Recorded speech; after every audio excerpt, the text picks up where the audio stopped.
Thanks for listening to Better Business, Better Life. I'm your host, Deborah Chantry-Taylor. We're going to do something a little bit fun now. This podcast, would you believe, has been going since 2020. It started off as a bit of a fun hobby, and now some 5 or 6 years later, we're 260 episodes in and still going strong. Each week I produce a new episode, but I thought it might be fun to bring back some of the old episodes and leave them just exactly as they were. So no tweaks, no edits. So there might be a little bit of poor quality in there, but at least you'll get to see and hear from some of the most amazing business people that I've spoken to over those 5 or 6 years. I really hope you enjoy the episodes, and don't forget, if you ever need any help, just reach out to me. I'm only an email away, deborah@businessaction.com.au or deborah@businessaction.co.nz. Better Business, Better Life, here to help.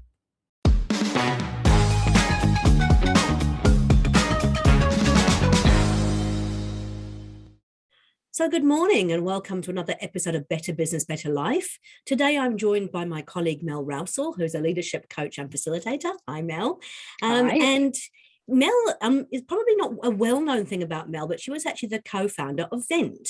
And we met because she came to an event at the event centre I was running in Parnell through a mutual friend of ours, Declan, and we just hit it off. And we've been friends ever since, and we work together with clients as well. So welcome, Mel. Yeah, thanks for having me along. Super stoked to be here. Absolute pleasure. I'm really looking forward to hearing your story.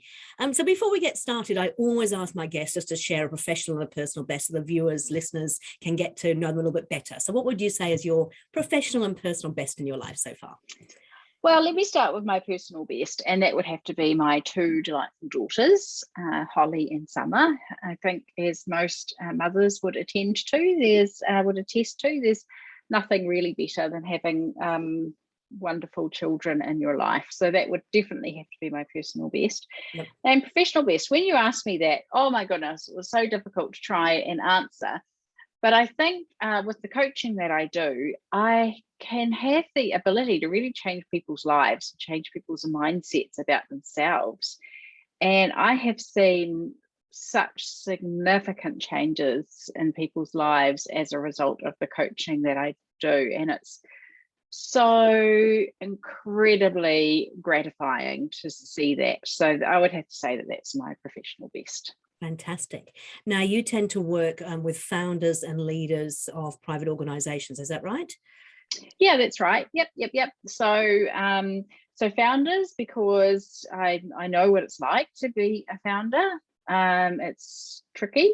So I definitely can help founders and leaders, and everything that I do is all about the human connection. So not really strategic thinking or decision making or analyzing your competitors in the market or anything like that, but all about mastering yourself and optimizing that human connection and creating environments where people can thrive and achieve. That's my shtick. Fantastic. And I guess, that came from your days at Vend, right? So most people probably don't know, but you are the co-founder of Vend along with Vaughan. Tell us a little bit about your story in terms of starting Vend with Vaughan and where it got to. Just share with us a little bit about the journey. Yeah, well, it was really interesting. My journey with Vend really happens in 3 acts, if you like. The first act, the second act, and the third act. And the first act started actually on the bedroom floor of my daughter's room when we were living up in Kerikeri. And Vaughan said to me, Mel, I've got this idea to create this new thing for shops, point of sale, but we need to move back to Auckland. And we had a bit of a conversation, and within 15 minutes, it was decided that we were going to move back to Auckland. By the time we left Summer's room, that was that. We were moving back. And so then we've relocated back to Auckland, and Vaughan disappeared down into the downstairs bedroom for about a year, coding away. Would run up the stairs with something to test, Mel, push the button, and I'd push the button, and all of a sudden, some kind of payment function would come up, and we would be all excited. And then, eventually, as any founder or entrepreneur will know, it's lovely to create something. It feels nice and, is exciting, but then you need to find customers and you need to find investors. And so started the long slog of doing that well and truly before we had any office space, before we had any other employees or anything like that. So the very early stage really was about me saying, yep, let's do it. And really allowing Vaughan to bet everything except for the family home, because we had 2 young children, and I wasn't going to put our house on the line. But we ate through our savings for a couple of years while, Vaughan was not earning any money, but coding this wonderful thing that would become Vend.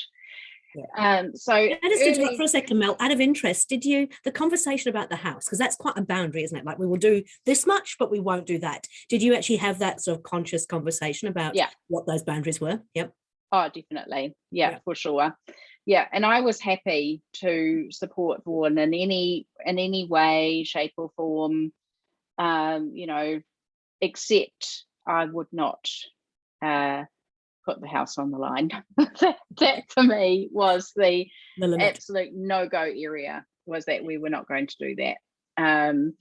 But in every other respect, that was absolutely, and I think anyone in a relationship like that will know, it really takes 2 people, especially when you've got children, because, someone's got to keep the home fires burning while the other person pours himself 100% into this burgeoning business. Yep. So, and then what happened was that we started to grow. Vend was investment, grow and by investment. And so what happens when you have an organization that gets, funding, is that you tend to grow much quicker than if you're an organization that's bootstrapping or growing organically through profit. And so we grew very quickly, and we needed a people and culture person. And I really didn't want to take on that role at all. I had become quite jaded by human resources, or even back in the day when it was called personnel. Personnel, yeah, I remember those days. Remember those days? Yes. But anyway, we couldn't find anyone. I was like, oh, okay, I'll do it, even though I really didn't want to do it. But actually, it was really fun because I could do whatever I wanted to do, because I didn't have a traditional manager, or, I could just play and have like a little sandpit, and do what I thought was right. So I really fell back in love with people and culture, and was able to make things up and be my quirky self that I am, and do all of the things that I thought would be good to do, even though they weren't traditionally like best practice or what other people would do. Yeah. And alongside Vaughan, because that any founder of a business, the culture of a business is really a representation of the founder or founders. Yeah. Especially in those early days when it's kind of organically growing. And then when you get to about 30 or 40 people, things tend to break a little bit, because you get the influence of the founder is diluted. Mm-hmm. And so then you need some systems and some processes in order to keep going the things that you have built organically, which tend to be pretty good. Although, because the culture is representative of the founder, that is all the good bits and also all the bad bits. Yeah. So the bits of yourself as a founder that you would rather, not think about, well, those bits will come out in your culture as well. So there tends to be like a little bit of fixing up, required a little bit of tweaking at about that 30 or 40 people mark. Yeah. So, yes. And, in this stage, Vend was growing very quickly, moving very fast. Lots of people had jobs with many hats. So you would be trying to juggle multiple priorities in any one day or week or month. It's a typical startup where you just make it all up as you go along, using trying to get knowledge from as many places as you can. Yeah. But ultimately having to move so quickly that you just need to make very rapid decisions in order to try and stay ahead of the pack. Mm-hmm. And then, we were growing and growing up until about 250 people when I left the day-to-day operations, and growing overseas as well. So, having to overcome all of those tricky bits about opening up overseas offices, trying to keep a culture which was more or less the same, but a little bit different. Yeah. Trying to hire people overseas who would be really great culture add to the organization, and all the time with me trying to juggle that and being a wife, the main caregiver of the children, also trying to do Lincoln parent help at school and everything else. So very interesting dynamic times with a lot of learning. But what was interesting, and I think that's something that was, because for me it's impossible to tell the Vend story without telling my own personal story. And one of the things that was so interesting in that for me was just such a massive dose of the imposter syndrome, which I know a lot of people resonate with. A lot of people have had that experience. And so in this first act of me at Vend, my Vend story, the imposter syndrome was it's like a cloud over that whole time, which, was wondering like, well, should I be doing this? Am I the right person to be doing this? Am I just here because I'm sleeping with the boss? Would I get this job if I had applied for the job? And then trying to juggle these hats. So many hats at different times of people and culture person, your camp mother, as I was affectionately known, shareholder, owner of the business, wife, and this is another reason why I think for founders going on that journey, all founders have got multiple hats to wear, and they're learning all reasonably to wear new hats, aren't they?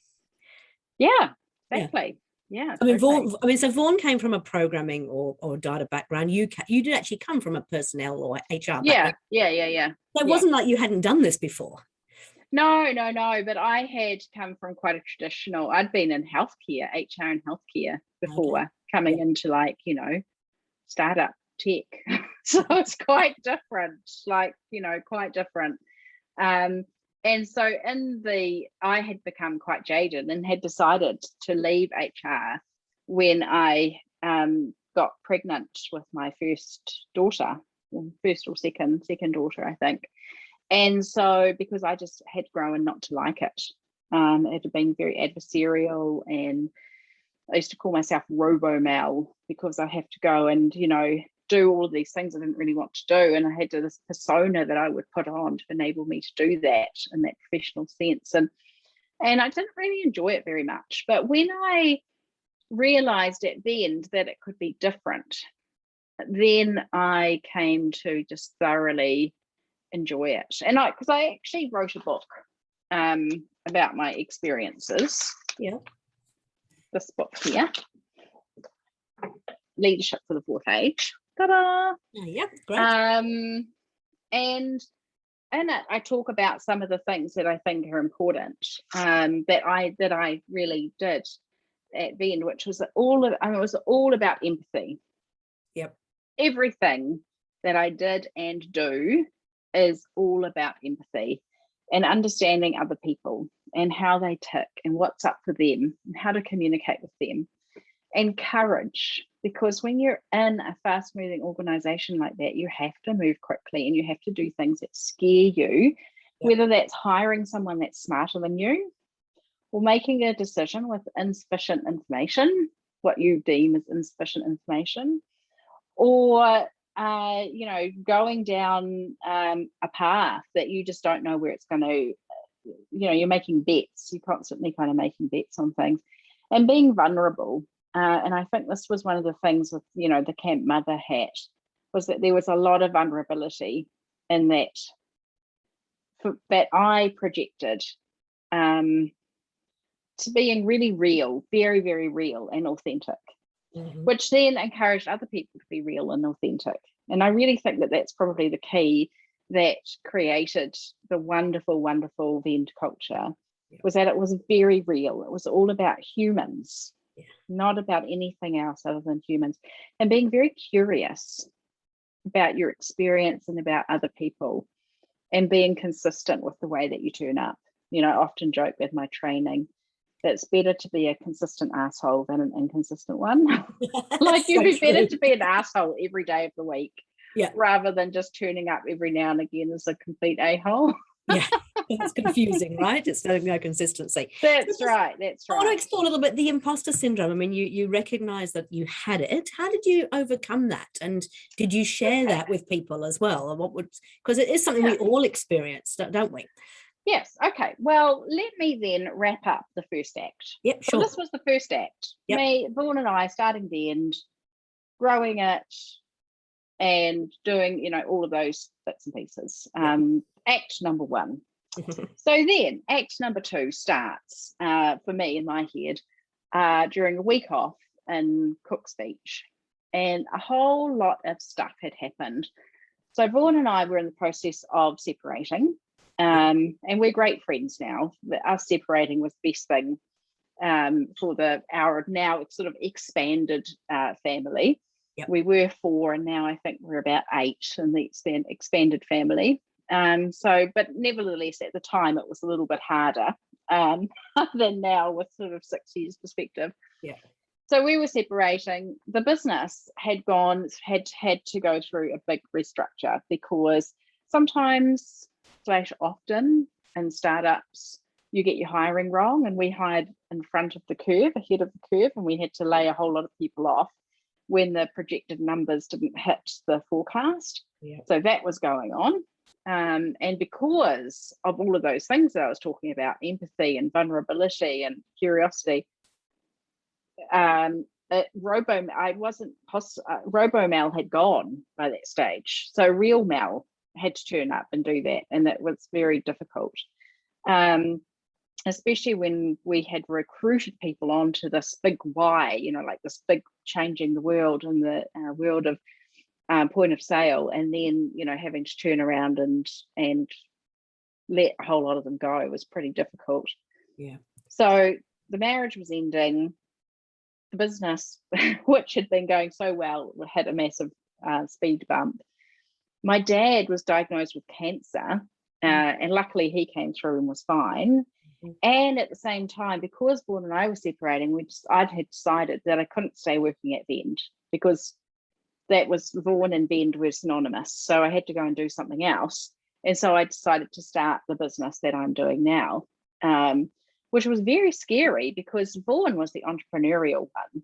I was always the very sensible, let's not bet the house, let's make to-do lists, and and so for me, that was really, really scary, going out on my own, not knowing where I was going to get my next paycheck for, and having to go and earn my own crust. And so all of this happened. And what happened over about 6 months or 12 months is that I suddenly got in touch with this resilience and resourcefulness that I never knew I had. I used to think I was not very resilient.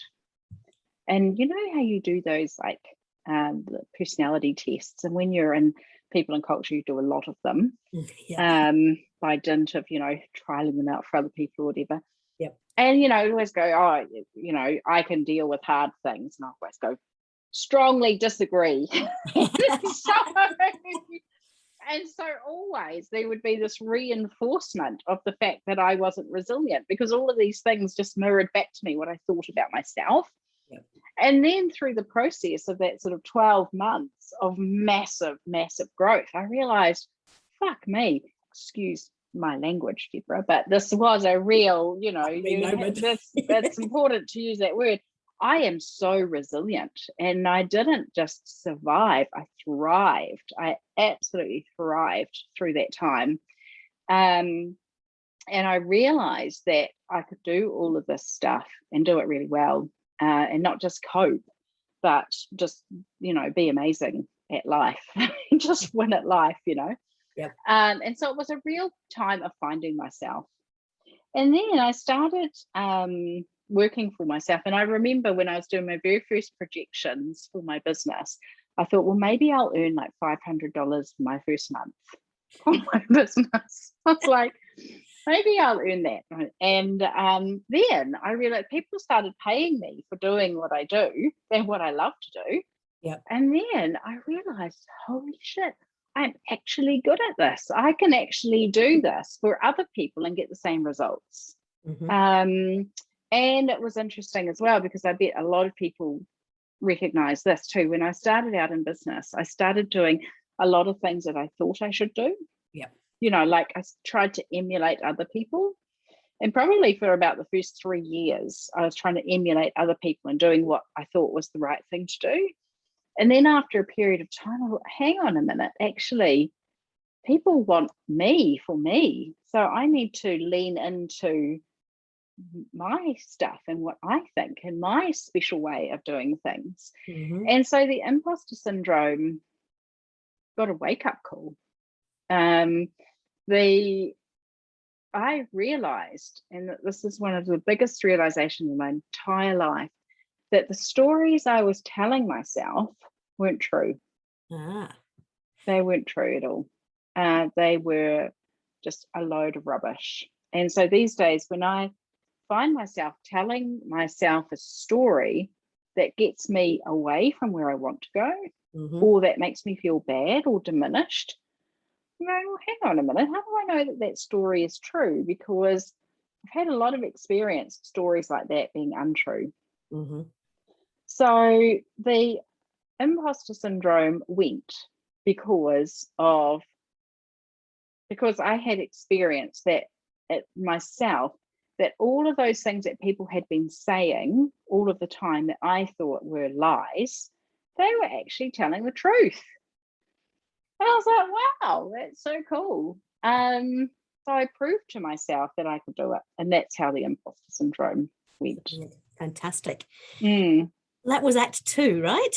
Yeah, so Act 2, that was the beginning of Act 2. And Act 2 saw me have very little to do with Vend. Right. Because I had stepped out of the day-to-day operations. I was still a shareholder, so I'd still get the shareholders' reports. But, a lot of the vendors that I knew, a number of them ended up leaving throughout that big restructure. And then more people came on who I didn't know. Yep. So when I went into the office, I wouldn't really know people, which was very strange, really, really odd. And so Act 2 for me was about kind of disconnection. Yep. Like I didn't really feel super connected. And it was funny because people would ask me what was going on, and really I wouldn't have any idea about what was going on. But it was really gratifying because when I would go back in, I would see all of those things that I set up in the very early days still going. I was like, wow, this is still here. That's so, and obviously a lot of other great stuff as well.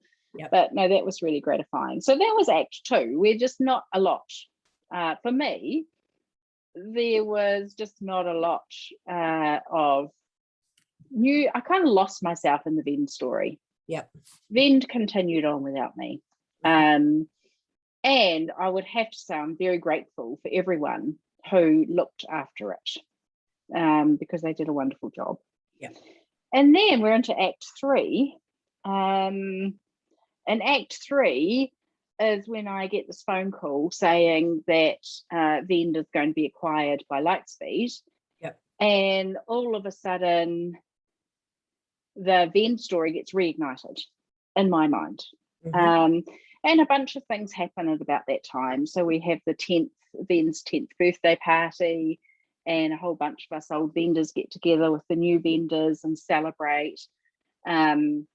We have a few parties celebrating the acquisition by Lightspeed.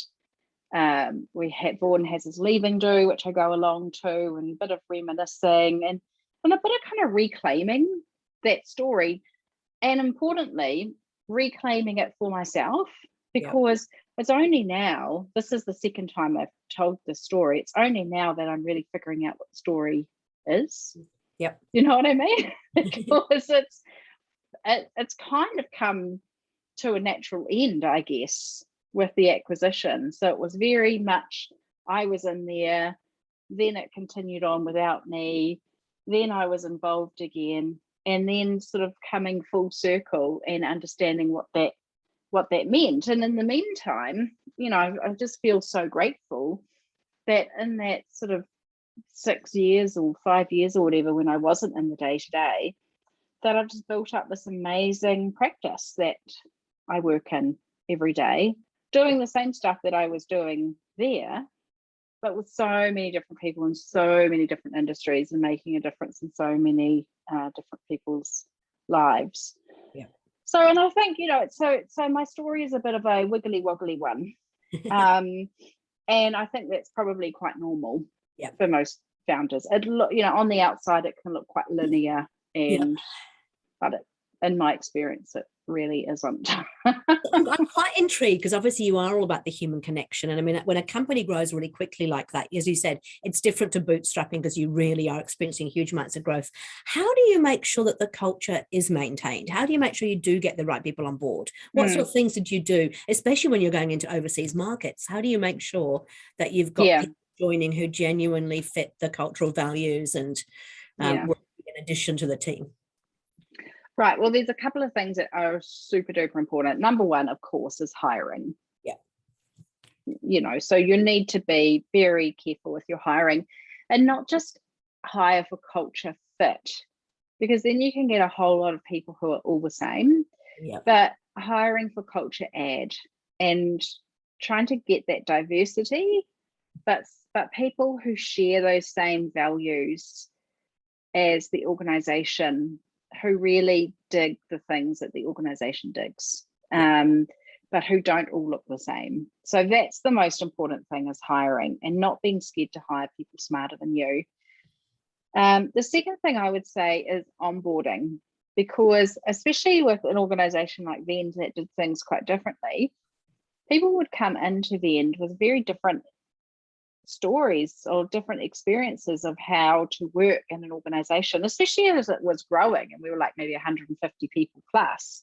So we were kind of larger, but we acted very differently to other organizations of a similar size. So we had a really intensive 2-week onboarding process. Wow. Where people would learn about the organization, learn about how we did things, make friends in the organization, learn about the entire ecosystem, learn about customers, learn about the customer perspective, all of this kind of stuff. So it was a real hard and fast introduction to everything to do with Vend. And so we didn't leave them to get this idea of what it was like to work at Vend to osmosis. We managed that really, really carefully.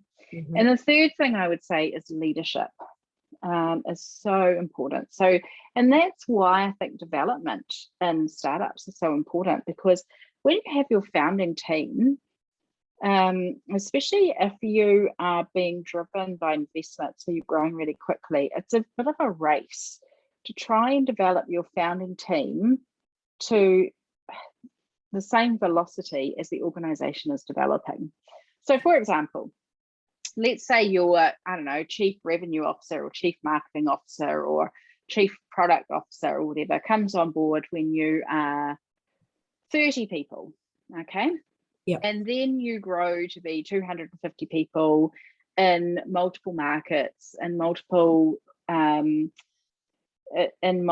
countries. And this person all of a sudden has a much bigger remit, a much bigger team, having to think much more strategically, deal with large multinational partners. The stakes are considerably higher. And yet this person has grown with you and they might be a really great cultural fit. However, there's a real risk that they're not going to be able to grow fast enough to be able to do the job competently when the organization is much bigger. And so if you bring in someone from the outside, then you have all the risks of, are they going to be the good culture fit? What other dynamics are they going to bring into the leadership team? Or you've got, can I grow this person so that they can do this role competently, with mentorship, with coaching, with training, with, education, et cetera, et cetera, et cetera. And so leadership is so important. That saying, the fish stinks from the head. Yep. When I go into an organization that's toxic or in some way horribly broken, I always look to the leadership team, the CEO and the board. Yep. Go, well, what's happening up there? Mm. So hiring, onboarding, Yep. and leadership are the key ones. And then the other one that's also important is how you pay people and reward people, because you always follow the money. So if people are doing strange things, chances are they're being incentivized for it. Right. And you may not realize that it may be an unintended consequence of your incentives program. Could you give us an example, perhaps, of that? Yeah, sure. Yeah. Okay. So a lot of organizations require teamwork in order to get something done. So then if you are requiring teamwork for people to be able to deliver a great thing to a customer, but then you're incentivizing someone on their individual work, they will put themselves ahead of the team because that's what you're telling them to do through your remuneration incentives, right? So on one hand, you're saying it's all about teamwork, but with your money, you're rewarding the individual. Yes. Also, another classic way that you'll see it is that you might reward the sales team for every single sign up that they get, even though that sign up could be a terrible fit to the product that's going to cause big problems for support. And so if you just incentivize sales on revenue in without any idea of how long that person stays around or their net promoter score or anything like that, then you are potentially causing a problem. Now that makes perfect sense. Excellent. Okay, tell us a little bit about your book, Mel. So, Leadership in the Fourth Age. Well, I actually have 2 books. Ooh, okay, yes. Yes. So this is my first one here, Leadership for the Fourth Age. And the fourth age is the imagination age, where you have to be very creative, be very imaginative, move super quickly, take risks, work collaboratively in order to get stuff done, because it's beyond the information age, which is just about your head, and it's into the whole body, the head, the heart, the soul, the whole knowledge and wisdom that you get from your body as well. And so it's to do, I don't know if you can see this, but I've got this little Venn diagram on my wall because it talks about leadership for the fourth age being in the middle of 3 overlapping circles. One is self-mastery. So you need to be able to master yourself. So that you can do what you want to do for the betterment of your future self. The second one is the human connection. So this is all about optimizing those relationships with other people, be it one person or a team of people, because at the end of the day, we're all humans trying to achieve something. And the third one is the environment or the organizational culture.